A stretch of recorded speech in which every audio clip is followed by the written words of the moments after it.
Hi, Lisa. Hi, how are you? Good. Tell me, what brings you in today? Well, I just figured I need some help with my 14-year-old daughter. She's just driving me crazy to the point where, I can knock her unconscious, bring her back, and it's to the point where I can literally strangle her. And so I don't want it to be like that because, I love my daughter. We've been tight up until the age of 12, but I know it's around um, 12 going on 13, she started changing where she's talking back, her way or no way. She's right, she knows everything, and I know nothing. Or it's just getting to the point now where it just it's bothersome. Like dealing with her is a fool's day work. So what I'm hearing you saying is that your daughter, your 13-year-old, 14-year-old daughter, she's growing up.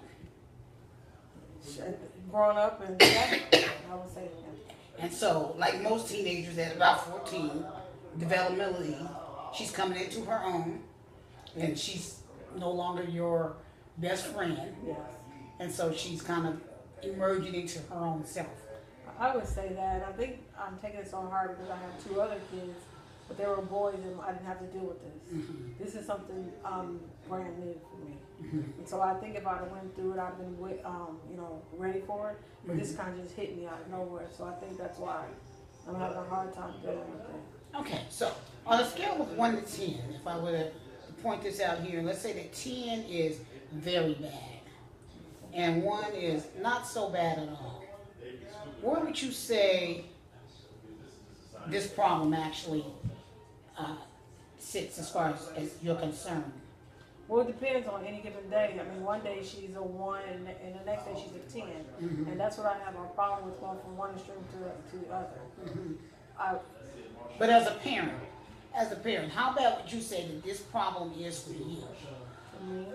Well, when she, I would say probably about 8. An 8? Yeah. Okay, so it's pretty significant. And that's when she's, it goes from an 8 to 0, she's perfect. So when it's like, if she wants her way and she gets into that my way or no way, that's when it's an 8. Okay. All right, so here it is at an 8. 8 being very bad. And let's just say that below that is good. Okay. All right. Give me some examples of when it's very bad. When it's dealing with her school, I can't tell her anything about her school. I'll take her shopping. She wants to go shopping. She wants to go school shopping. I'm like, okay, let's go. And it's just, picking out her stuff. Well, you don't know about this. You don't have any style. This is this way. And so I get irritated because I feel like sometimes the things that she wants is because her friend has it. It's not because, this is nice. So if her friend goes and say, I want this purse, camel colored purse. Now she wants a camel colored purse. Now I gotta go to all these stores and find this certain camel colored purse. For graduation last year, she needed this cream colored dress. And we went into all these stores and she never really said, okay, this is what I want. So I'm finding all these dresses, pretty blue dresses, it's pretty gorgeous dresses. And she's like, no, no, no. And so she finally goes to this one store and she sees this cream dress. She's like, yeah, that's it. And so I was so upset, and I knew I was upset for a reason, but I couldn't put my finger on it. But when I got to the graduation, I see her A, B, and C. That's why I call them their A, B, and C friends. Three total, 2 other friends. They have the cream dresses. So all she should have said was, hey, Mom, this is the clothes that I want to wear. This is what they're wearing. And then, let me know. Put me in the game, Coach. Let me know. Okay, this is what I'm looking for. So you wasted my whole day at all the other dresses. Try them on. They were cute, and that's you weren't looking for that. And I said, are you trying to match your friends? And she doesn't want to say, oh, yeah, I want to match my friends. So she just, went around. And then I get to graduation, and that's when I seen, okay, she had something in particular. And they said, we're wearing wedges, so she felt she should get some wedges also. All right, so what I'm hearing, one major thing that I'm hearing in this whole conversation is communication. Yes. Okay, communication is a big one. There's a lack of communication, or the form of communication is not one that you feel is adequate between you and her. Yes. Now, what are you concerned with as far as the communication is concerned with? What's lacking in that? Well, she talks to me when everything is going her way, way, she's my best friend. Mhm. When everything's going our way, she's good. But when she gets moody, it goes the other way. It's like 0, she's fine. We'll sit, chat, have fun. But sometimes I think she thinks that I'm her enemy, and I'm trying to tell her that, out of anybody, I'm with you. I mean, I have your back, and she doesn't see that. She'll throw up to my face, oh, you don't like me, and I don't know where that comes from. And Do so you I think that feel like somebody she's says- doing that to get her away, because she'll say, oh, you don't like me, and she knows that, she's, So one of the things you feel is that it might be manipulative. I think so. Okay. And okay, so let's just say that it is manipulation. What's your concern with the manipulation piece? What do you, when you feel that it's manipulation, what are you telling yourself?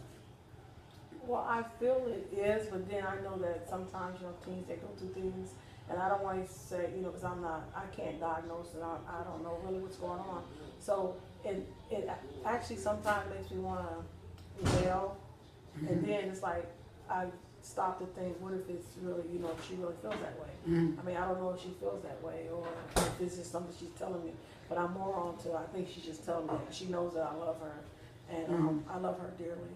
And so, she'll say, oh, I have an older son, middle child. She'll say, oh, he's your favorite child, or, and I think it works for her, because then I'll like start catering to her, let her know that the middle child is not my child. I love my kids equal. They all have a, different space, different, place in my heart that, so. So your ultimate feeling or your initial feelings are maybe hurt when she says these kind of things. It's hurt because I think to myself, does she really feel this way?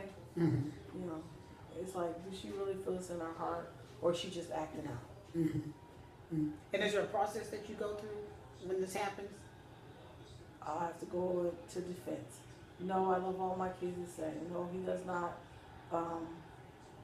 He doesn't get any favors or whatever. But then when I'm really mad and I think she's manipulating me, I'll say, yeah, he does. I mean, he is a good child. I don't have a problem with him. Mm-hmm. I have a problem with you. I tell him I want your room clean. His room's clean. There's nothing on the floor. The bed's made. I go and tell you that, and there's things on the floor. So of course you're going to get talked to more than I'm talking to him. So it appears that way, but it's just a problem that you're hard of hearing, or you don't want to do what I'm telling you. When I tell him clean your room, I go back, the room's clean. I tell you, you have some excuse. Oh, I'm cleaning it. Well, I was just cleaning it, but you interrupted me. You just came in here, so now, it's not getting clean. Or, it's always something besides, okay, good job, you cleaned your room. Okay. So you named two things. You said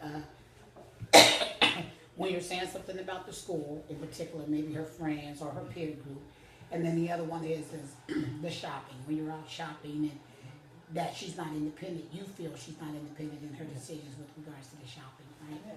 Okay. So ideally, how would you like that to look? We're communicating. The ultimate thing is that our communication together sounds like it's an argument or it's a debate. How would you like that to happen? Well, this is why I came to you also, because I know I'm very independent. I've always been independent since age 8 that I can remember. So I think that I want her to be more independent. So, like if she has, 2 other friends, did you have any input in this, or are you just following? And I think that's what ticks me off, is that I think she's following, and then it ticks her off. She thinks I'm, meddling. Getting into something that I know nothing about, because I'm so old-fashioned, So, I mean, I think we're both fighting this cause. And it's like, did you ever have any input? Did you think, okay, girls, let's wear cream, or was this, Natalie's decision? So I hear that. I hear what you're saying. But how could you, or what would it look like if it was an ideal situation and you had a great relationship? How would that sound or look like? Mom, I'm going to the mall. Mom, can you go to the mall? I want to get a dress. And we picked out a cream color, so I want to look for a cream color dress, this kind of style. Mm-hmm. This is what we want to wear. See, that'll come across instead of going my whole day, and we're going from Macy's to Forever 21, to Express, to TJ Maxx, to Ross, to Marshalls, to only figure out that this is what you were looking for. So you basically, ruined the whole day. Mm-hmm. I feel like you did, because you knew what you wanted, and everything I you know, here, try this on, this looks good, and she come out, she, you know, make an excuse. So did it occur to you that maybe because you know that pattern and you know how that's gonna work, that you say initially, what are we looking for? Yes. Now I when she says she wants to get something, I say, you know what? Send me a picture. Or let's talk about this because I need to know. She wanted to go find some pants. What color? What kind of pants? What's the fit? All right. So All right. So you are solving some of this I'm because trying you're to, figuring but out. she just sits there like she doesn't know. She's like, oh, I don't know. And I think that's probably gets me because she says she don't know, but I feel like she knows. Mm-hmm. Mm-hmm. All right. I like that you said send me a picture of what we're looking for. That's great. That's like a great idea. But I haven't received a picture yet of anything though. All right. Okay, but there's a start. There's a start. It sounds like what you're doing is meeting her halfway though, because you're saying you're not saying that we're not going shopping. In fact, you're saying, hey, if you've got something in mind, send it to me. And even though she hasn't sent it to you, maybe you set some parameters around that and go, I'm really looking for this picture because maybe at lunch I'm shopping and I might be able to narrow that down a little bit as to where we can start our journey with the shopping, because I know that shopping thing is real difficult. Yeah. I think it's that the trust. She doesn't have any trust that I'll bring back, you know, what she's looking for. So she doesn't trust me to go and say, here's a picture, find this. It's like she feels like she should be behind the wheel. She has to be that one. And it's maybe a little hurtful that she doesn't trust you maybe on that. Yeah. Because I can agree that sometimes it's a little frustrating because you've been there, you're old enough, you've done some shopping, you know what I mean? You know where to go, you know where the bargains are at. All right, so that can be a little difficult. All right, so let me do this. I think what we want to start with is I think the communication thing is a big one. So I'm going to give you a little homework. Okay. And the homework is going to be focused around some communication. And I think that what we'll do is we'll maybe start you off with a little can that has a little slit at the top, and that you guys agree to put something in this can each day. And each day. Let's start off with every 3 days or so. Okay. Let's try to make it at least one time a week where you're dropping just a communication piece in there that is positive, that's focused on something that you observed about her in particular. And then we're going to leave her out for this first week.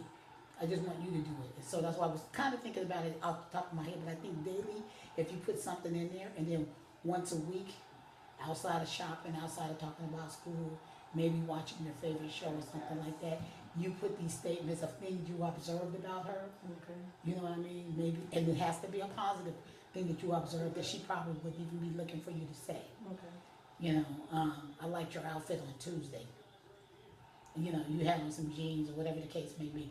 Or I like the fact that you got right to your homework, or you played well today in whatever sport she may play. But something that's a statement from you. We want to work on that relationship with you, and that's a light way to get into that kind of communication piece with her. But it's all positive focus, and it's outside of shopping, and it's outside of school, and it's outside of being a parent. It's just terms of endearment. Okay. Is that something you think you might be able to do? Okay, and then we'll meet back here, same place, same channel, next week. Talk about how she responded to those communication pieces. Okay. And how you felt about it as well. Okay. Is that something you can do? Yeah. Okay. All right. So then that's what we'll do. We'll see you next week. Okay. All right. Oh, I was going to